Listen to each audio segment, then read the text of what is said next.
Vietnam War as an infant. In fact, only 3 or 4 days after he was born, the village where he lived was bombed out. His mother traveled over 300 miles on foot with him on her back into Thailand as a refugee, and then when he was about 6 years old or so, finally granted refugee status and asylum here in the U.S. We are a land full of refugees from famine, from wars, from tyranny and oppression, from terror and violence. I imagine that the U.S. today is somewhat like Egypt was in that day. Egypt was the place where all other folks wanted to go. If they had to leave their country, let us go to Egypt. It was a relatively safe nation. It was powerful. It was economically stable, or at times thriving. It was a nation that accepted refugees from all over. It's reported that 1 million Jews lived in the capital city of Alexandria in Egypt during this time. So Jesus and the Holy Family wasn't going alone. They were actually fleeing for their lives in a caravan, much like perhaps what we see today. Now, while most of us in this room have not been refugees, we've never had to flee for our lives. I hope we haven't. But we all know that life can change like that, right? In a snap. It is so unpredictable. We've all seen it. One moment can be sunshine and angelic choirs, and the next, a tsunami can strike. You can get that call from the doctor, and that sudden illness, that job loss, that divorce, that car accident, plane crash. Think of the terror and violence, the wars, the natural disasters that our world have seen just this year. Certainly in the past few years.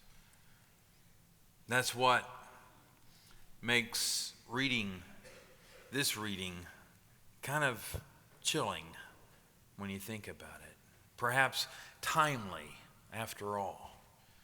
The horrors that we are seeing in our world today are not new. And they were not new to Jesus' day either. Matthew deliberately tells the story of Herod's slaughter of the innocents to remind us of Pharaoh's execution of Jewish children in Exodus 2. Matthew's telling these stories to show the fulfilling of prophecies. I believe part of Gospel of Matthew's point is really to show the ups and downs of life. Even within the infant narrative, the Christmas story, perhaps especially within the Christmas story, the incarnation of God within a baby wasn't without difficulties. If it was, then it just becomes a sweet fairy tale, right? But when we recognize and own the harshness of life, including the life of Jesus, the refugee, then it gives our faith reality. Makes it more meaningful, I think. We recognize that every newborn life in the world has both great potential and promise for the future, and faces great dangers and potential illnesses.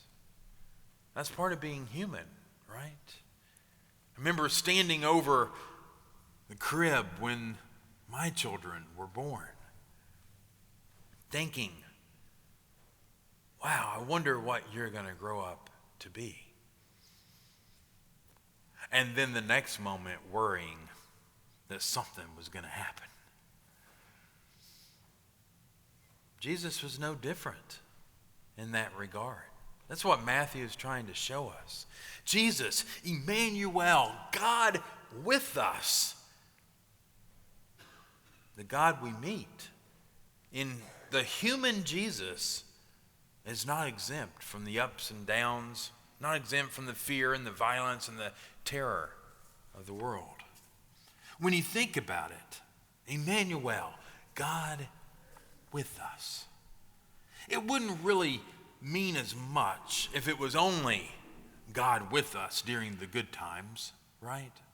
If it was only God with us during times of celebration and during the Christmas Eve services of our lives.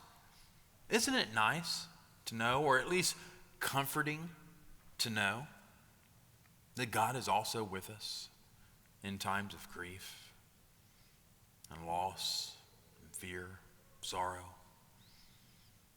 Not only is God with us, but God in Jesus from birth to death and all points in between shared in the ups and the downs, the ins and the outs, the joys and the sorrows of our lives.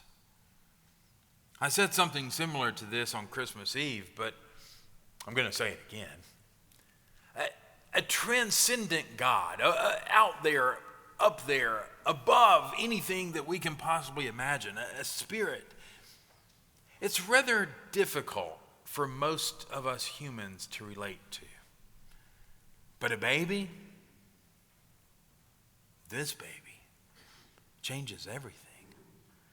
A baby who is Emmanuel, God with us, flesh and blood, who shares in and experiences both the ups and downs of life just as we do. Now that is something that we can grasp, that we can grab onto.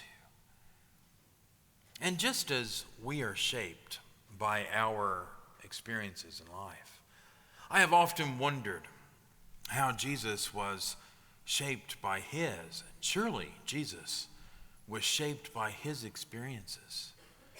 When you look at his ministry, don't you think that Jesus' ministry to the outcast, to the refugees, to the foreigners, the oppressed, it may have looked different had he and his family not had this tragic experience.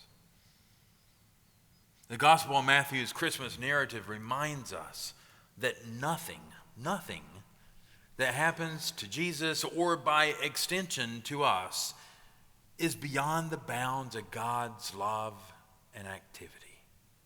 There is nothing that cannot be redeemed and even used for good by God. God is present and working for good within all things, but perhaps especially within that which is not good. God is with us in the darkest times. In 2019, we had a lot of ups and downs as individuals, as families, as a faith community. Been a tough year for some of the families here at Buncombe Street. Life has happened, as life tends to do. In good ways, of course. But it ain't all been rainbows and unicorns either. There's been a lot of grief, a lot of loss. At least it feels that way to me. And that is perhaps exactly why this reading this morning was so important, even if it's tough to hear the week right after Christmas. Perhaps it comes just in time as we reflect on what was in 2019, and now we turn our eyes towards hope for the new year, for 2020. May we rest assured that nothing, no matter what happens, nothing is beyond God's loving activity. God is with us in good times and especially in bad. And that's the rest of the Christmas story. Thanks be to God. Amen.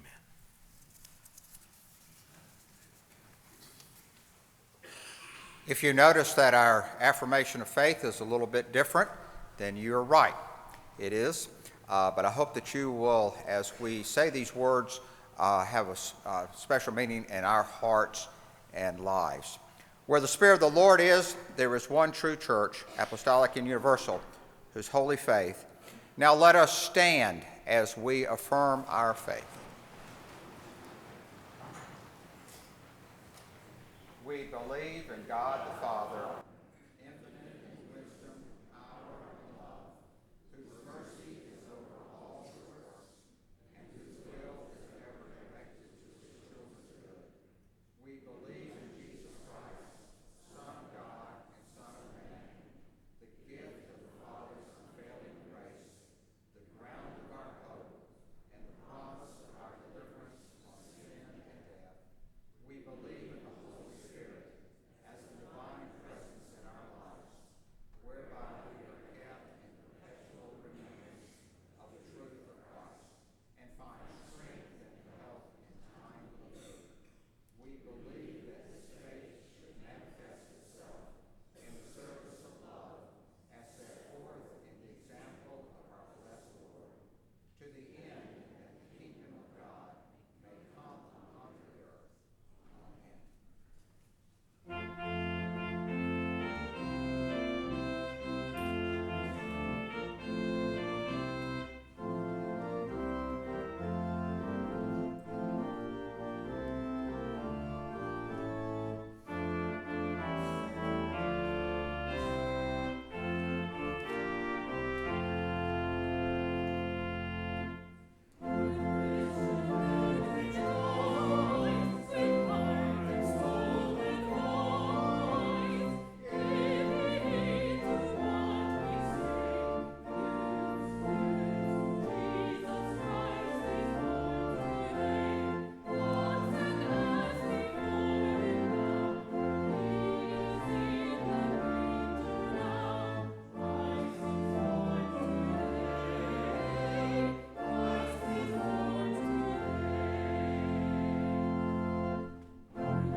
2019 is almost behind us, almost history. 2020 is ahead. God was with us. God will be with us. May you know the joy and peace and love and hope of Jesus the Christ, God incarnate in your life, now and forevermore. Amen.